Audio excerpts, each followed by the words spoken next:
Hey, what's up? It's GC Kinsey, here to talk about what it's like to use your voice for public speaking or singing when you have voice dysphoria, and what you can do to make that a little bit easier.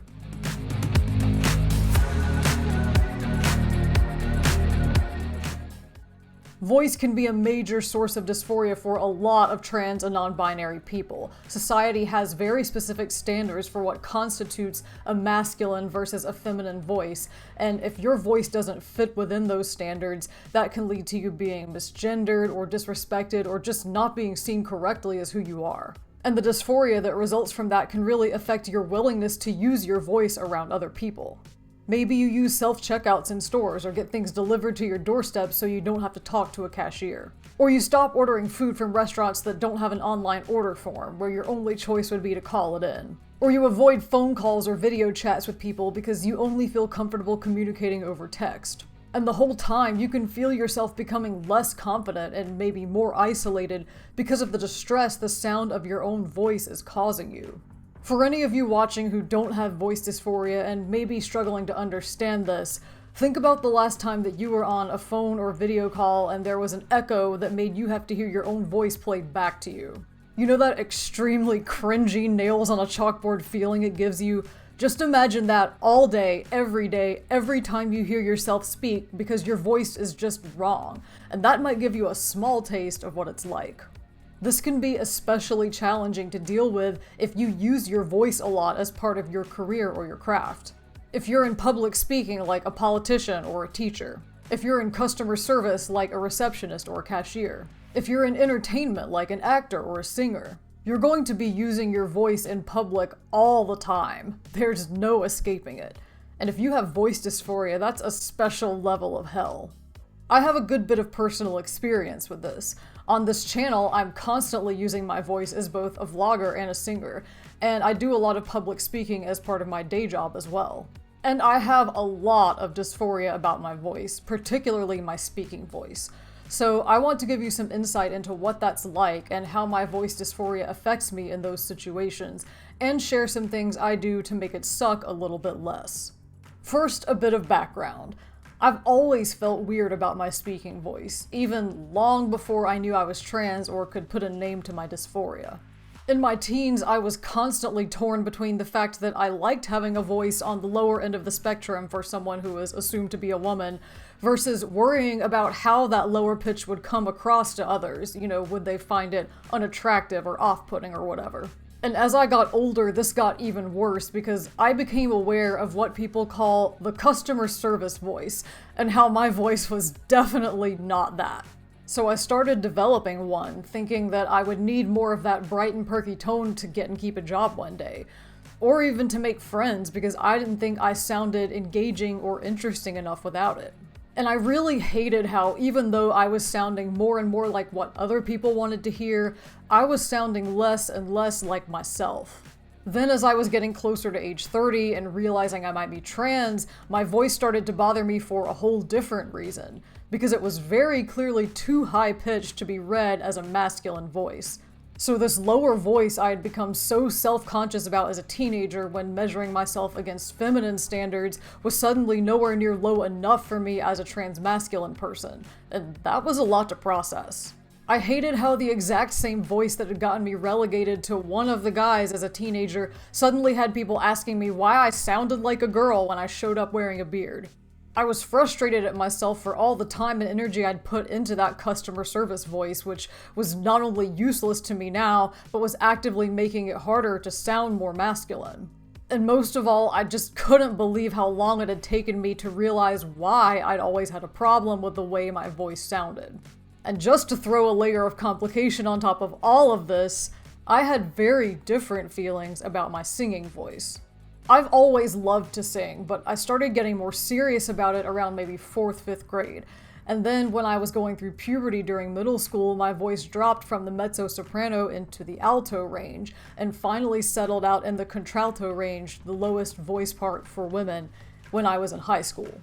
And I distinctly remember that time in middle school, being 12 years old and feeling this change starting to happen, being able to hit lower notes than I ever had before, being able to sing along with bands fronted by male singers, and thinking to myself, Oh my god, this is so cool. My voice is changing like a boy's. If only someone had told me being trans was a thing back then. Anyway, I really embraced the depths of my new singing voice, and I was learning techniques from singers like Freddie Mercury, and Meatloaf, and Steven Tyler, and Robert Plant, and unconsciously developing some really masculine patterns in my delivery as a result. And then I started doing that on purpose. My freshman year of college, I used to go to the music building and use the practice rooms to sing, and the soundproofing in there was terrible, so you would always hear spillover out of the other rooms where musicians were practicing. So I used to think, wouldn't it be fun if I could make the other people walking by this room think there was a tenor in here instead of a contralto? Again, what kind of cis person has thoughts like this? Here's a clip of me during one of my practice sessions using the man voice I developed to sing a song from the musical Tanz der Vampire, and apologies in advance for the early 2000s quality and for my German pronunciation for any German speakers who may be watching this.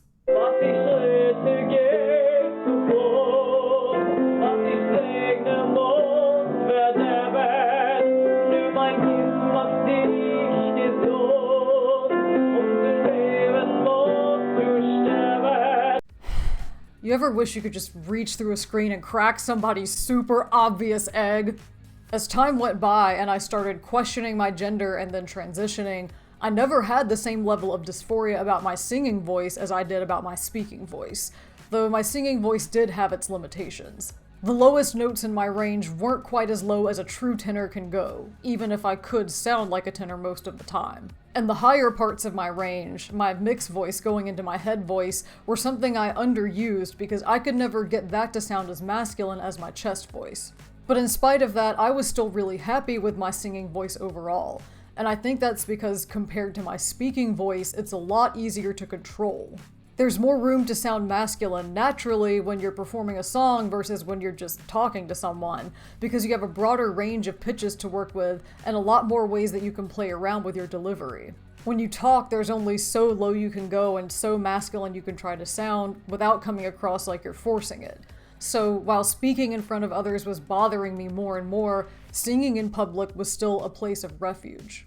In 2021, I became hyper aware of this contrast when I started speaking for vlogs on this channel in addition to singing for cosplay music videos. And fun fact about both of those things, if you make recordings of yourself, you have to go back and edit your audio, which if you have voice dysphoria is an extra special level of hell because you're not only having to listen to your own voice, you're having to hear it in that dreaded playback mode for literal hours. And yes, I'm fully aware that this is a choice I've made and not something I have to do, and if I really wanted to mitigate this particular brand of voice dysphoria, I could just not have a YouTube channel. But where's the fun in that, right? I mean, think of all the fabulous content you would be missing out on right now.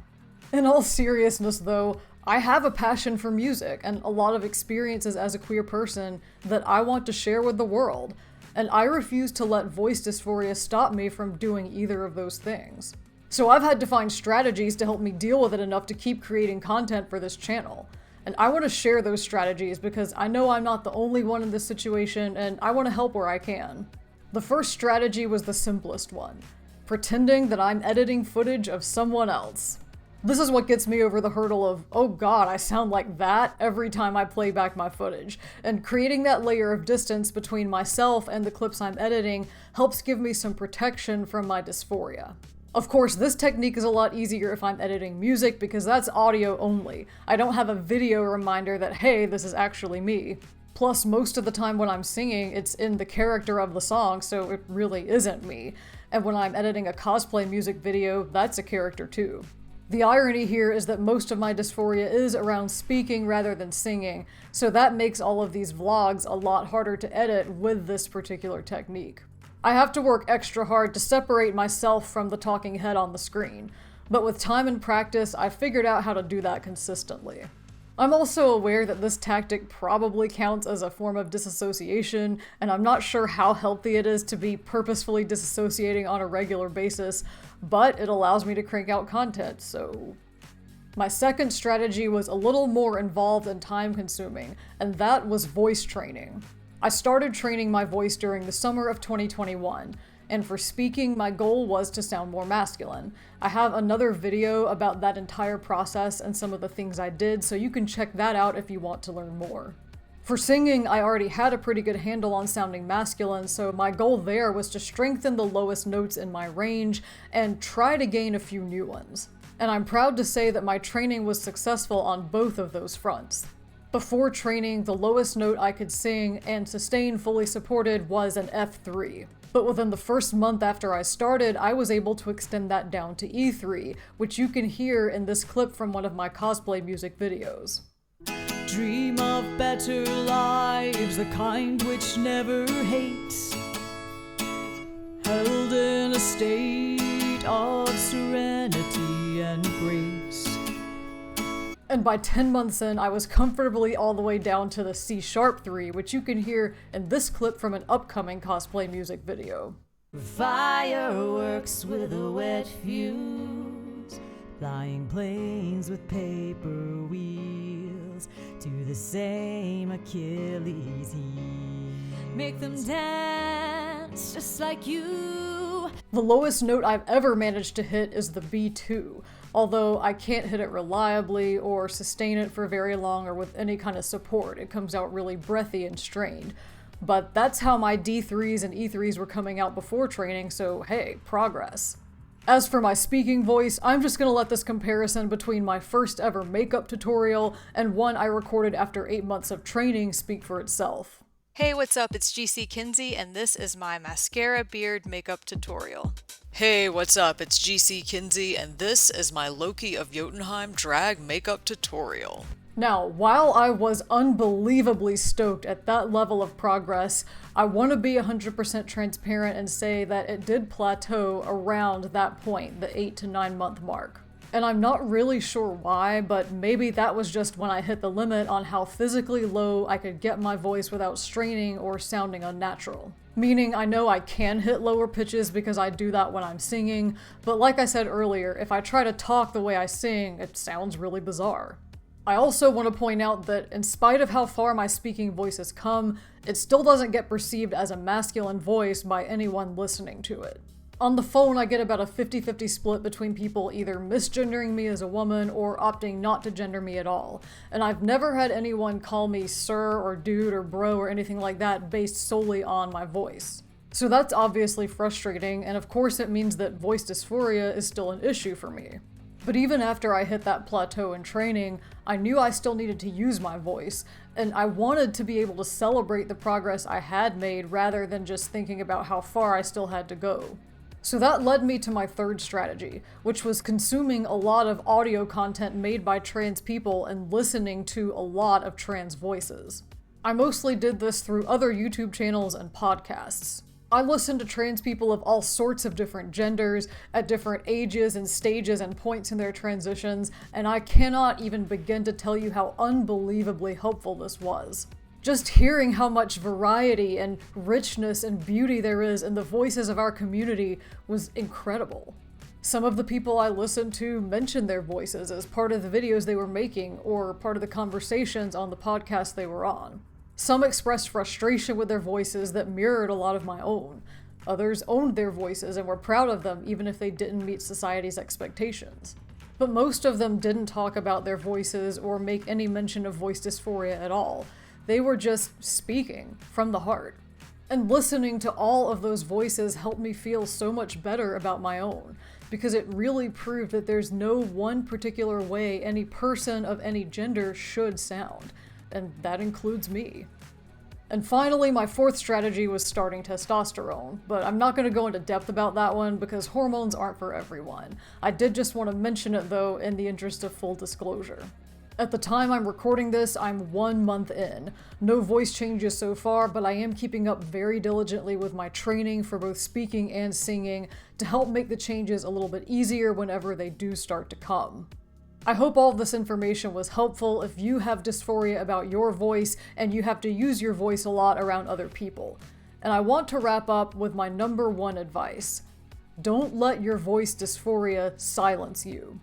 Trust me, I know that is way easier said than done, but there are ways to mitigate voice dysphoria, and I think it's important to figure out what those ways are for you and use them. Because if you have something to say or to sing, your voice deserves to be heard. And this is where I want to turn the conversation over to you. Do you have dysphoria about your voice, either for speaking or singing? And if so, how does that affect you? Are there any techniques you've come up with to help make that dysphoria manageable?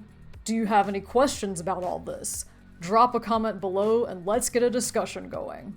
You can also reach out to me on other social media. I am GC Kinsey across all platforms. And while you're here, feel free to check out some of my other videos. I've got more vlogs like this one about my experiences as a queer person, along with cosplay music videos, makeup tutorials, pre-testosterone voice recordings, and more right here on this channel. So make sure to like and subscribe so you don't miss anything new. And with that, thank you so much for watching. Thank you so much for all of your support. I hope you learned something new. Happy speaking, happy singing, and I will see you on the next one.